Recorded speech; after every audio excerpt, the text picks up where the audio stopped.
بسم الله الرحمن الرحیم. السلام علیکم ورحمت الله وبرکاته.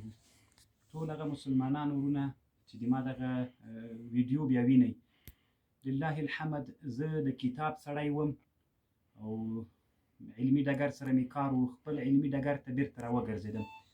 دغه بخاري شریف چې د اسلام د دین د قرآن نه وروسته اولینی کتاب دی چې تیر کال تقریبا یو کال پوره سو چې تیر ظالم حکومت ما نه په نیمایي کې پرېښودله او د ما مدرسه یې رابنده کړله. الحمدلله د ما دغه یتیمه کتابخانه چې تقریبا یو کال اندازه ووتله، الحمدلله زه خپلې کتابخانې ته نن بیرته راغلم. ټولو مسلمانانو ورونه، بعضې خلک وایي چې د کابل والي مقرر شوی ده او هغه وزارت ته معرفي شوی، دا ټول دروغ دي. زه د علمي ډګر سړی یم، خپل علمي ډګر ته راغلی یم، خپل علمي خدمت به کومه، بیا هم د مسلمانانو د وطن خدمت چې په هر قسم باندې وي هغه هم کوم. خو زه په خپله باندې د علم سړی یم او دغه لویه وسیعه کتابخانه الحمدلله لرم او ډېر په دې خوښ یم. انشاءالله دغه نه په ریاست جمهوري ورکوم او نه یې په دارالامارت باندې ورکوم.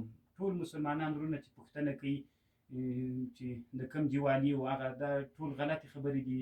زه خپله د ما دغه دارالامارت و دغه مې ریاست جمهوري ده او دغه کتابخانه چې تاسې وینئ مسلمانانو ورونو، دغه د ما د استوګنې ځای ده. السلام علیکم ورحمة الله وبرکاته.